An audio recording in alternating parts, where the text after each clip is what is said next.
대화란 데이비드 범 일까요? 참여형 사고를 주로 사용했던 문화도 아마 실제적인 활동과 관련해서는 사실형 사고로 활용했을 것이다. 하지만 그들이 정말 중요하게 생각하는 것에는 주로 참여형 사고를 활용했다. 부족에는 구성원이 자신들과 동일시하는 특정 동물, 즉 토템이 있었다. 부족. 그들은 부족과 토템, 즉 우리는 같다고 말한다. 부족과 토템이 함께 어떤 종류의 에너지나 정신에 참여하고 있다는 사고방식이다. 심지어 그들은 만물이 우주의 정신 혹은 물질에 참여하고 있다고 말할지도 모른다. 내가 듣고 있는 사람이 내가 보고 있는 사람이라고 말하는 것처럼. 문제는 사고도 자기 수용 감각을 갖고 자기 의도와 행동을 인식할 수 있느냐 하는 것이다. 보통은 인식하지 못하지만 우리에게는 하는 그런 의도가 있다. 말하자면은 생각하려는 의도가 있기 때문에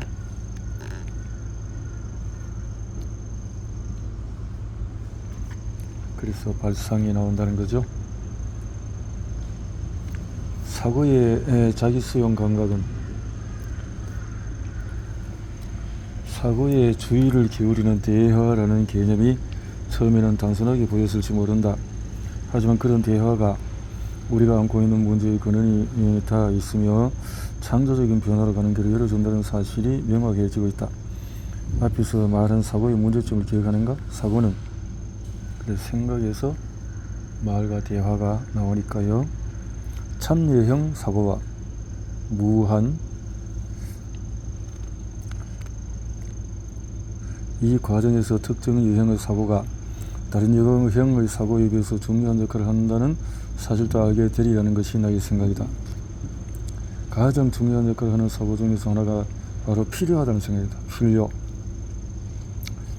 다른 방식으로 대체가 불가능하다는 것이다. 말하자면 그렇게 되어야 한다. 필요하다는 뜻의 영어 단어 necessary, 양보하지 않는다는 의미의 라틴어 necess의 어원을 두고 있다.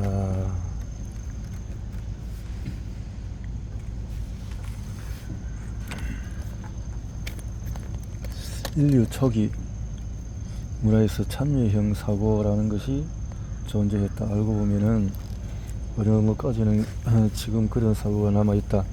그런 문화권의 사람들은 자신들이 보고 있는 사물의 일부를 참여하고 있다고 느꼈다. 세상 모든 것이 그런 식으로 참여하고 있으며 사물의 정령은 모두 하나라고 보았다. 예를 들면 에스키모인들은 세상에는 많고 많은 바다 표면이 있지만 모두가 하나의 바다 표면의 현현이라고 그렇게 본다는 거지. 인류 초기 문화에는 참여형 사고라는 것이 존재했다. 알고 보면은 어느 정도까지는 지금도 그런 사고가 남아있다.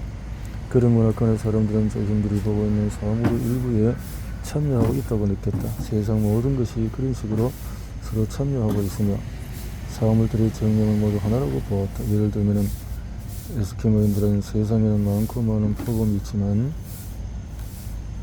모두가 바다 표범의 현현이라고.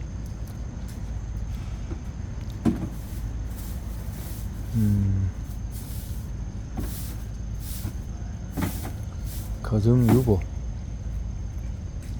어떤 집단이든 구성원은 각자의 가정을 집단으로 가져오는데 그러므로 가정을 유보하는 태도가 필요하다. 가정을 가져오되 그대로 따르지도 않고 그렇다고 억누르지도 않는 태도다. 인간은 사고에 자기 수용 감각을 타고난다는 것이 나의 생각이다. 육체와 마찬가지로 정신도 자기 수용 감각을 가지고 있으며 우리에게 진정 필요한 것은 의미를 공유하는 것이다. 사회란 사람과 조직의 연결만 같은 것이다. 의미를 공유한다. 사고는 어떤가? 일단 먼저 생각하려는 충동이 생긴다. 이어서 사고가 발생하고 감정이 생기고 몸이 긴장하는 등 뒤따르는 많은 결과가 나타난다. 만약 우리가 충동과 사고, 결과 사이의 연관성을 보지 못하면 다른 사람이 자신을 때리고 있다고 착각한 그런 꼴이 된다. 대화 참여. 대화의 기본 개념은 아마도 사람들이 둥글게 앉는 것이리라. 이런 자리 배치는 누구도 특별 대우를 하지 않으며 참가자는 누구도 직접적인 커뮤니케이션을 할 수 있다는 장점이 있다. 대화. 모든 사람들이 하는 대화를 들여다보면 협상에 중점을 두는 경우가 많다. 하지만 이미 말한 것처럼 협상은 예비 단계일 뿐이다. 대화에 처음이 많은 사람들은 보통 심층 화제를 논할 준비가 되어 있지 않다. 처음에는 협상을 하는 정도다. 협상은 서로 거래를 하는 것으로 서로에게 맞춰주면서 이렇게 말한다. 좋습니다. 무슨 말씀인지 알겠습니다.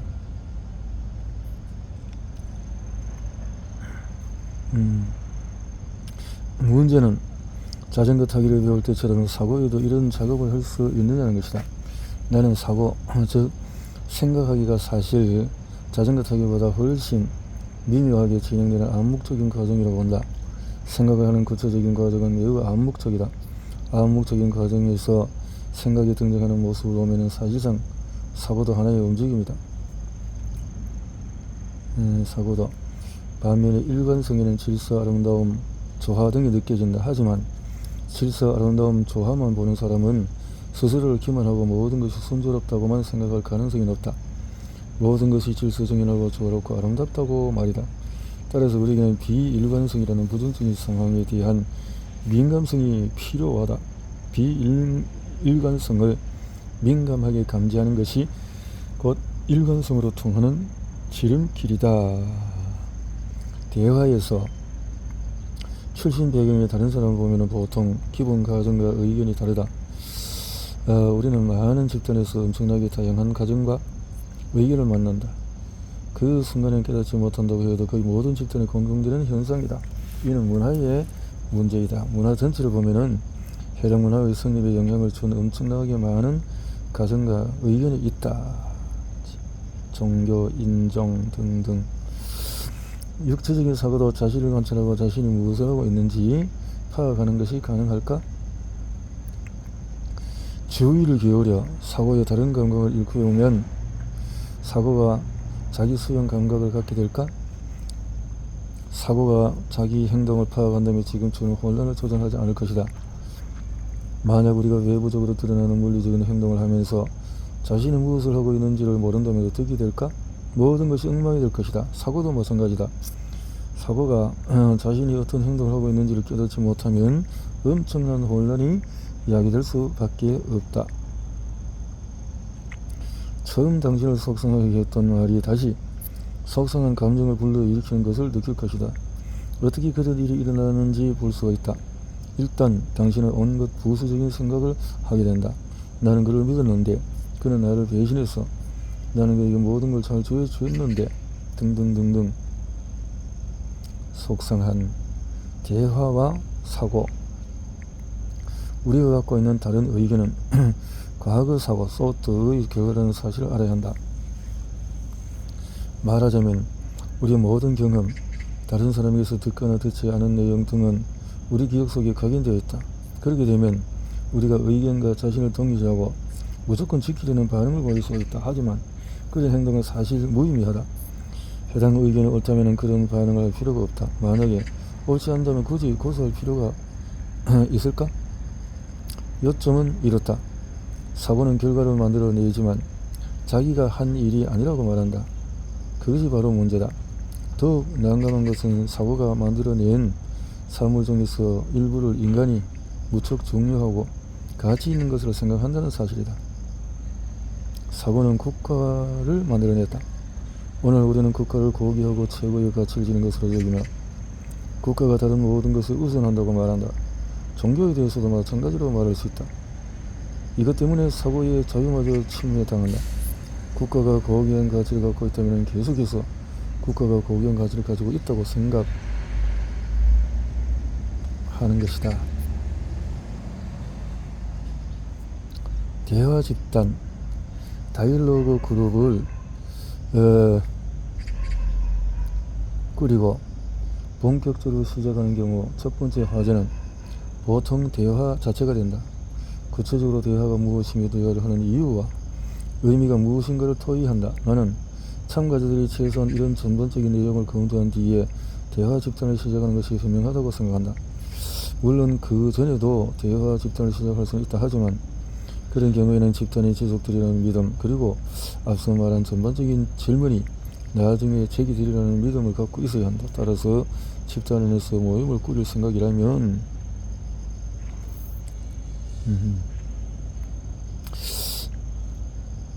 감각, 인간뿐 아니라 동물도 그런 감각을 갖고 있어 스스로의 행위와 외부의 물리력을 구분한다. 이렇게 보면 모든 것의 중심으로서 나라는 개념이 전적으로 틀린 것은 아니라고 말할 수 있다. 그렇지 않다면 이런 개념이 애초에 생기지 않았을 것이다. 문제는 이렇게 자연스럽고 유명한 그분이 어떻게 자기 모순으로 변하느냐 하는 것이다. 애초에 옳고 유익했던 것이 옳지 않은 방향으로 변화하는 과정을 거쳤다. 특히 사고는 자기 수용 감각이 결여되어 있다. 따라서 어떻게 하든 사고를 관찰할 방법을 터득해야 한다.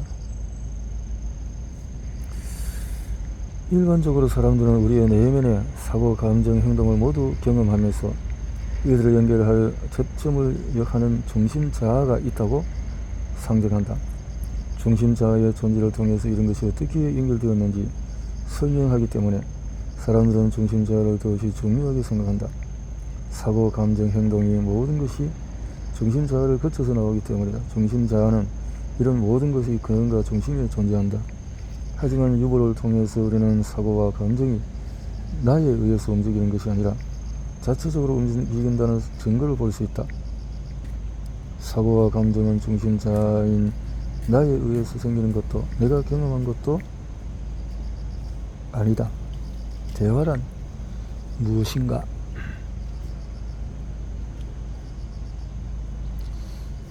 지금 우리는 자아, 즉 관찰자 이면에 있는 전체 과정의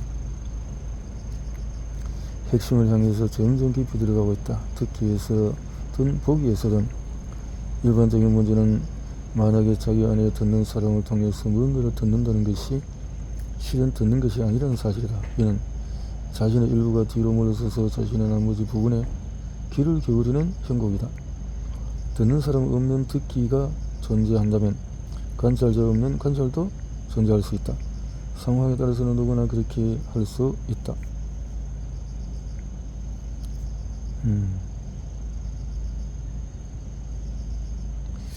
대화를 나누기 위해서 혹은 힘을 모아 공동행동을 하기 위해서 모인 자리에서 참가자들은 자유로운 듣기를 가로막는 내면의 미묘한 두려움과 희열을 감지하고 의식할 수 있을까?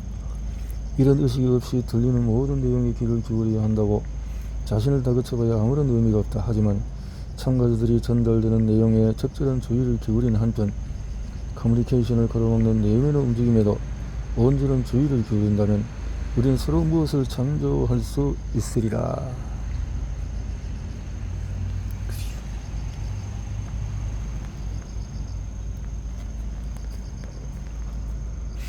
유보, 육체, 자기 수용 감각. 하지만 나의 생각은 이렇다. 사고는 문화와 사회 전체에 속하는 일정의 시스템으로 오랜 역사를 거쳐오며 진화했다는 것이 나의 생각이다.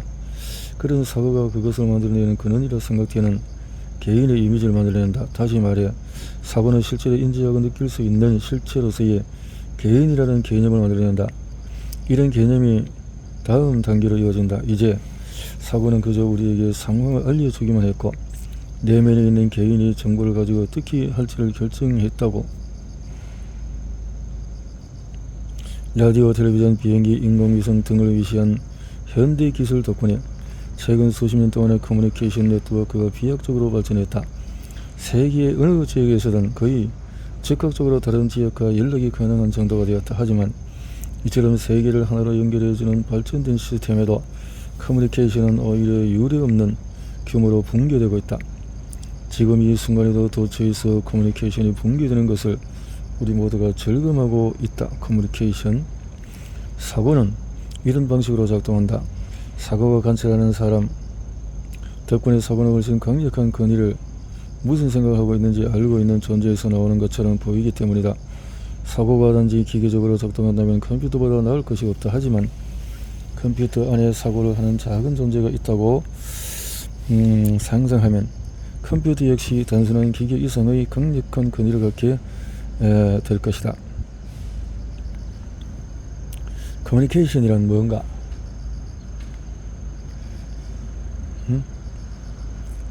자, 이렇게 가능성에 대해서 니콜이 뉴멕시코 헤메스 스프링스에서 1995년도에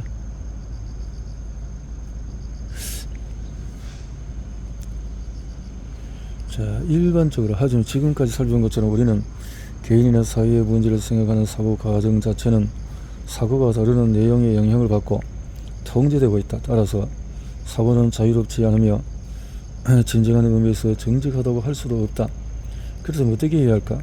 이런 상황에서 필요한 것은 강렬한 의식이다. 분석 대상에서 끊임없는 영향을 받는 혼란스러운 사고 과정에서 알게 되는 오류를 초월한 의식, 혼란의 원인인 모순되는 전제와 감정을 꿰뚫어 볼 수 있는 능력이 있는 그런 의식이 필요하다. 관찰자와 피관찰자, 유사한 역설이 사회 전체에 다른 연령층, 인종사회 계층, 국가, 광범위하게 작용하며 영향을 준다.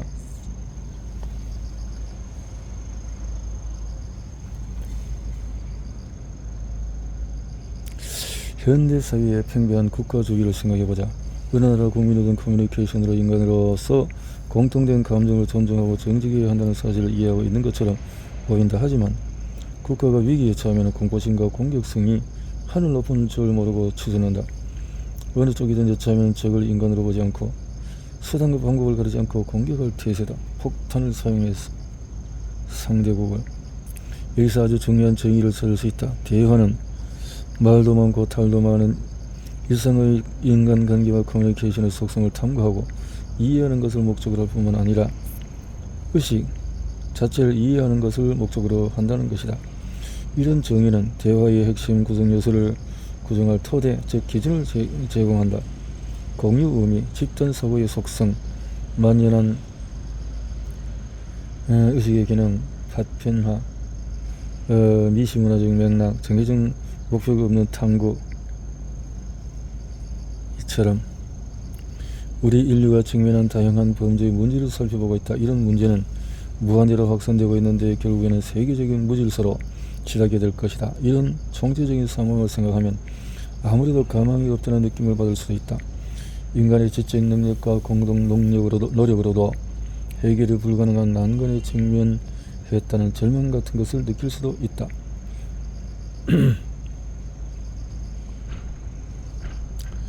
겉만 번지르르 하는 상대적인 설명이라고 생각되는가? 집단 내 친밀감, 유대감, 사실 그런 측면이 없진 않다. 세계의 다양한 지역과 사람들의 축적된 경험을 보면 이런 식의 대화 전개는 분명 가능하다. 하지만 대화를 시작하기만 하면 무조건 보장되는 결과는 아니다.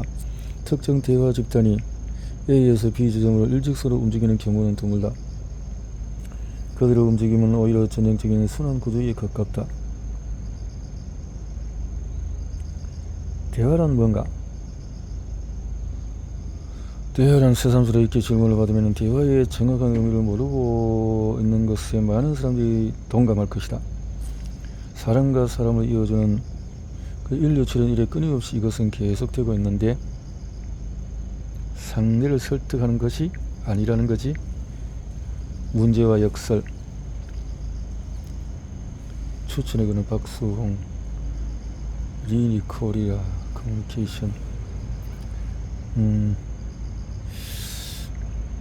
우리는 마술사의 속임수를 알아보는 것과 마술사의 속임수를 알지 못하면 그의 손놀림이 신기한 마법처럼 보인다. 하지만 속임수를 제대로 파악하면 모든 것이 바뀐다. 세계는 다양한 형태로 존재할 수 있는데 어떤 형태인가는 표상에 따라서 좌우된다. 특히 집단 표상에 따라서 달라진다. 세계를 만드는 일은 혼자 할 수 있는 일이 아니다. 그렇기 때문에 집단 표상, 대화란 뭔가? 갈등과 대립을 넘어서 공생을 추구하는 지속가능한 변화의 시작점이다. 세상을 보는 다른 방식이 있다는 것이다. 기존의 세계관이 바뀔 수 있다는 의미이기도 하다. 지금 우리는 사회와 문화에 널리 퍼진 집단 표상에 맞춰서 세상을 본다. 데이비드 봄. 1917년 미국 펜실리아주에서 헝가리계 아버지와 리투아니아계 어머니의 유대계 가정에서 태어난 저명한 물리학자. 펜실베니아 주립대학교를 졸업하고 캘리포니아에서 박사학위를 받고 전후 프린스턴 대학교에서 아인슈타인 공동 연구를 진행하기도 했고, 양자의 그가 세계적인 근위자로 뿐만 아니라 인류와 자연의 조화, 과학자이네요. 연구자,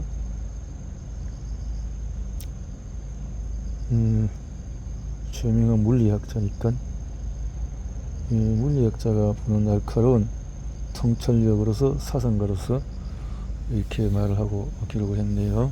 데이비드 봄. 데이비드.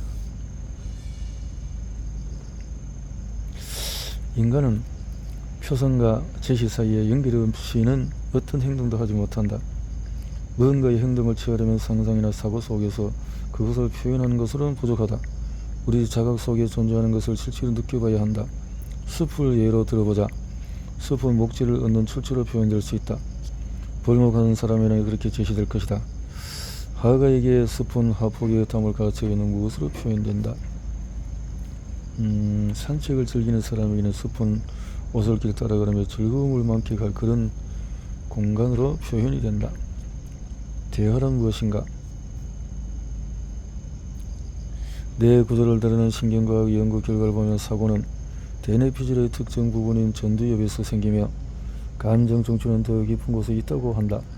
아주 두꺼운 신경섬유다발이 양쪽을 긴밀하게 연결하고 있는데 실제로도 양쪽이 연결되어 있다는 많은 증거가 있다. 위험한 상황에 맞닥뜨렸을 때 맞서 싸우거나 도망치거나 그대로 꼼짝하지 않는 반응 중에 하나를 선택하는 원시 반사 반응을 생각해보라. 이런 원시 반응이 현재의 상황에서 어떻게 작용하는가를 보여주는 좋은 예를. 자, 암묵적 지식. 암묵적 지식. 이는 우리가 갖고 있으며 없으면 살아가기 힘든 그런 지식이다. 과거의 학습을 통해서 터득한 것이 계승되고 있는 것이다. 그러므로 우리는 경험, 지식, 사고, 감정, 실천 등의 과정을 거치며 모두가 하나로 연결되어 있다. 우리말이란 생각과 사고 사이에 구분이 있다. 생각은 영어 단어 thinking에서 보이듯이 현재 시제임을 시사한다. 그러므로 생각은 진행되고 있는 어떤 활동으로 잘못 진행되는 것을 감지하는 매우 중요한 민감성도 포함된다. 우리는 온갖 사물을 안다고 느낀다 하지만 온갖 사물을 알고 있는 것은 우리가 아니라 지식 자체라고 말할 수도 있다. 지식 즉 사고가 독자적으로 사람에게 사람을 움직인다는 의미다. 여러 대의 컴퓨터가 한 곳에 집적된 지식을 공유하듯이 인류 전체가 사용하는 집적된 공동 지식이 존재한다. 이런 집적된 사고는 수천 년 동안 발전해왔고 온갖 내용물로 가득 차 있다.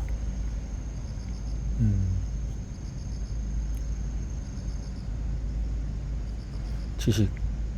현대 세계에는 어떤 문제가 있는가? 너무 많아서 옹호조차 불가능하다는 생각이 앞선다. 지금 이 순간에도 계속되는 전쟁, 기아, 고문, 약탈, 질병, 정치적으로 자행되는 온갖 더러운 속임수를 볼 수 있다. 동서는 아니어서 대립하는 일종의 양극화 현상도 보인다. 서양은 개인과 자유의 가치를 주장하고 동양은 모두가 보살핌을 받는 집단 사유의 가치를 주장한다. 대립 남남. 집단 사고의 본질은 뭐냐? 모든 것이 사회의 병폐 해결을 위한 도구만 아니다. 물론 그런 병폐는 해결해야 한다. 병폐가 아니다. 대화의 민감성. 지금 우리가 논의하는 대화는 사회에서 일관적이지 않다. 사회가 일관성을 갖고 존속하려면 반드시 필요한 것이지만 안타깝게도 널리 실행되지는 않는다. 만약에 정부에서, 기업에서, 국책 무대에서 이런 대화를 행한다면 우리 사회는 많이 달라질 것이다. 청소를 하시네. 뭘 녹취합니다. 녹취. 녹취. 읽었어. 들어가셔 동계. 공부하고 있어. 다 하고 올라갈게. 여기 다 정리해야 돼. 아이고 청소를 많이 하시네. 아침에. 좋습니다. 대화의 한계. 때로 우리는 가정 내에서 대화를 하는 느낌을 받는다 하지만 보통 상하 관계가 있고 건의라는 원칙에 따라서 조직되는 것이 가족이다. 대화 정신에 반하는 것이다. 일부 뇌 기능은 예민함을 필요로 하는 단계의 사물에 민감한지도 모른다. 그런 경우에 뇌는 일종의 안테나 역할을 한다. 이는 행동의 고발자라는 일반적인 뇌의 기능과 근본적으로 다르다. 세상에는 절대적인 진리를 부정하고 모든 것이 상대적으로 주장하는 상대주의자도 있다. 그들은 인간이 결코 절대적인 진리에 도달하지 못한다고 말한다. 하지만 그렇게 말함으로써 그들은 스스로 역설에 빠진다. 그들은 상대주의가 절대적인 진리라고 가정한다. 그러므로 인간의 어떤 종류의 절대 진리에 도달할 수 없다고 믿는 그런 사람들은 대화를 할 수가 없다. 심지어 자기 내면에서도 대화는 불가능하다. 절대적인 진리를 모르면 그러므로 진리의 개념에 유념해야 한다. 대화가 진리와 직접적으로 관계가 없을 수도 있다. 대화를 통해서 진리에 도달할 수도 있지만 대화에서 가장 중요한 것은 의미다. 의미가 일관성이 없으면 결코 진리에 도달할 수 없다. 내 의미는 일관성이 있는데 상대가 그렇지 못하다고 볼멘소리를 할 수도 있다. 하지만 그런 상황에서는 결코 의미를 공유할 수가 없다. 당신은 자신만의 혹은 당신이 속한 집단만의 진리를 가지게 될 것이다. 하지만 당신과 의미의 진리를 공유하지 못하고 갈등만으로 대립할 것이다. 나는 사고의 영역은 한계가 있다고 본다. 사고. 무한한 것은 존재하며 유한한 것이 거기에 포함되어 있다는 것이 나의 생각이다. 유한은 단지 우주 끝까지 나아갈 뿐만 아니라 더욱 중요하게는 더욱 복잡한 존재가 되어간다. 하지만 지금까지 살펴본 것처럼 인간의 주의력은 한계가 있다. 한계가 있다. 인간의 암묵적인 우리가 지키려 하는 의견 안에는 엄청난 폭력성이 숨어 있다. 단순한 의견이나 가정이 아니라 우리가 스스로 동일시하는 것들이다. 그것들을 지키는 것이 스스로 지키는 것과 같기 때문에 우리는 거기에 집착한다. 인간의 이런 본능적인 자기보호 충동을 약육강식이 지배하는 정글 생활을 하면서 터득했고 이렇게 동물과 같다는 거죠. 일반 사회에서 생활하다 보면 돈, 국가 혹은 무엇이 됐든 하고 우선순위를 두게 된다. 우선순위에 따라서 우선순위는 다르다. 사람마다. 우리가 우선순위를 그런 것에 둔다면 무한의 가능성을 가진 것에는 우선순위를 둘 수가 없다. 우리네는 무한 따위는 없다고 편의주의식으로 말한다. 하지만 참리를 중시하는 관점에서 보면은 마음으로 보내는 무한이라고 말할 수 있다. 우리의 진정한 존재는 무한하다는 의미다. 충동대로 실행하는 것을 멈추고 가정을 유보하고 모든 것을 자세히 관찰한다면 우리는 모두 같은 의식 상태에 놓인다. 그래서 많은 이들이 원한다고 말하는 공통의식을 가지게 된다. 대화가 마냥 즐겁지 않을 수도 있지만 그래도 해야 하는 이유다. 공통의식을 치복, 더 없는 행복의 공유로 생각하는 이들도 많다. 그럴 수도 있다. 어쨌든 거기에 도달하는 방법은 분명코 이런 과정, 즉 대화를 통해서라는 것이 나의 생각이다. 종교는 지금도 유지되고 있지만 대다수 사람은 이제 종교에서 제시하는 가정을 믿지 않는다. 종교는 그렇게 우리를 떠났고 우리 자연으로부터 아주 멀리 와버렸다. 철학은 혼란스럽기 짝이 없다. 현대에 와서는 과학이 어느 정도 우리를 우주와 연결해 주었다. 하지만 과학을 통한 우주와의 연결은 매우 제한적이다. 대다수 사람은 과학을 깊이 이해하지도 못한다. 그러므로 일단 사람들이 그것을 깨달으려면 엄청난 심리 변화가 야기된다. 자연이 없어진다는 것은 누군가 우리에게 이렇게 말하는 것과 같다. 어머니한테 더 이상 의지할 수 없어. 너는 혼자야. 그것이 지금 우리가 처한 상황이다. 자연이 살아남느냐 파멸하느냐는 당연히 우리에게 달렸다. 여기에는 지구의 모든 것이 정말로 우리의 책임이라는 의미가 담겨있다. 이런 깨달음은 우리에게 과거와 다른 새로운 태도를 요구한다. 그렇다면 질문은 이렇다. 근거는 무언가? 인간은 무언가? 대화의 비전, 내가 대화의 비전이라고 부르는 것을 설명하겠다. 나의 의견을 반드시 받아들일 필요는 없다. 대화가 가진 가능성을 보는 하나의 방법이라고 보면 된다. 대화를 계속하다가 짜증이나 실망으로 되었다고 생각해보자.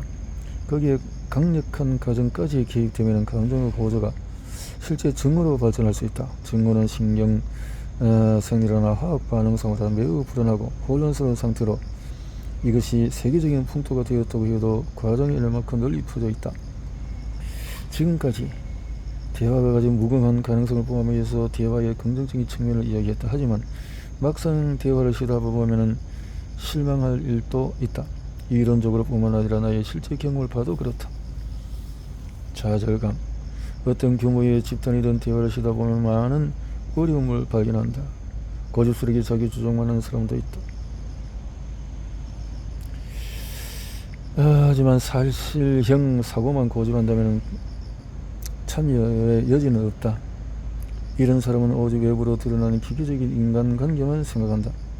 또한 자아가 별도의 객관적인 실체로 존재하며 모든 것이 자아로부터 나온다고 생각한다. 하지만 진정한 참여가 이루어지는 상황에서는 사고가 고집을 만들어낼지라도 여전히 참여가 존재한다는 것이 나의 생각이다. 사람과 사람 사이, 사고와 감정 사이, 그 밖에 어떤 것들이든 참여가 존재한다. 대화 집단에서도 마찬가지다. 참가자는 저마다 다르다. 이런 식이다. 내 입장은 이렇고 당신은 그렇고, 당신이 이것을 알고 나는 저것을 알아. 하지만 동시에 참여 의식도 존재한다. 저마다 가진 사고, 감정, 관점, 전체 사회를 기준으로 보면 그런 문화를 가진 집단은 보잘것없는 미생물 같은 존재일지 모른다. 하지만 미생물은 다양한 방식으로 사회 곳곳으로 퍼져나갈 것이다. 같은 문화를 가진 새로운 집단을 만드는 것은 물론이고 이런 개념을 전달하는 사람을 통해서도 끊임없이 퍼질 것이다. 이런 대화의 정신은 작은 집단으로도 1대1로도 심지어 개인 내면에서도 구현될 수 있다. 관료제 또는 위계 질서가 중시되는 현대 조직을 생각해보자. 그런 조직에서 사람들은 대상물로 취급이 된다. 히틀러 시대 독일의 호포집도 그런 예에 속한다. 정복하자. 진정한 열린 대화를 통해서 개인과 사회, 세상의 문제를 해결한다. 갈등의 대립에서 공생으로, 이득 없는 소모성 논의에서 대화로, 진심으로 귀를 기울이는 경청과 열린 커뮤니케이션이 지금처럼 절실했던 적은 일찍이 없었다. 커뮤니케이션. 중세의 신학자 토마스 아퀴나스는 참여라는 개념을 끊임없이 활용했다. 참여. 우리가 지상에서 보는 빛이 하늘에 있는 태양에 참여한다고 말했다. 빛은 태양의 순수한 형태로 존재하며 우리는 지상에서 빛을 나누어 가지고 있다는 것이 아퀴나스의 논리였다. 이것은 인류 발전 과정에서 기나긴 세월 동안에 오히려 일반적이었던 사고방식이었다. 진정성을 살펴야 된다. 공존이다. 보험은 전체를 이해하는 방법은 추상개념이 아니라 참여를 통해서 얻어진다고 믿었다. 이런 상황에서는 기존과 다른 새로운 의식이 출현할 수 있는데 바로 참여하는 의식이다. 진정한 의미의 대화에서는 모든 구성원이 함께하며 집단 이의 전체 의미를 나누어 가지고 거기에 참여한다. 보험이 경고하는 것처럼 그것은 반드시 즐겁고 유쾌한 경험만은 아니다.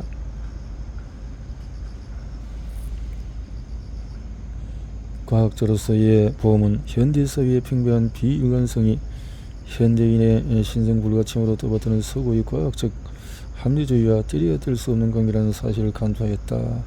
물론 대부분의 개별과학자는 맹목적이고 폐쇄적인 근본주의에 반대할 것이다. 하지만 사회 전체에서 과학계가 하는 역할을 보면 과학자들이 지지해온 개방성과는 상반하는 모습이 많이 보인다. 보험은 어떤 의미에서 과학이 현대인의 종교가 되었다고 말한다.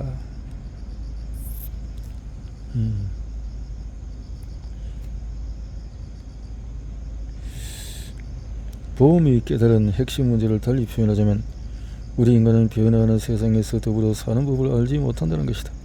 더불어 사는 법을 모른다. 대화를 둘러싼 이런 일련의 노력은 우리에게 무엇을 말해주는 걸까? 오늘날 조직과 사회가 직면한 복잡한 문제를 해결하려면 과거와 다른 새로운 커뮤니케이션 방식이 필요하다는 인식이 점점 커지고 있는 것이 사실이다. 위계 질서보다도 보험의 글을 보면 대화에서 다양한 관점이 그저 존재하게끔 내버려두는 것이 얼마나 어려운 과제인가를 이야기하는 대목이 많이 나온다. 사람들은 습관적으로 자신의 관점을 고수하고 자신의 관점과 일치하는 관점에 동의하고 다른 관점에는 반대한다. 그런데 이런 습관이 워낙 강해서 다양한 관점이 표출되도록 내버려두는 단순한 행동마저도 거의 불가능하게 만든다는 것이 보험의 실적이다.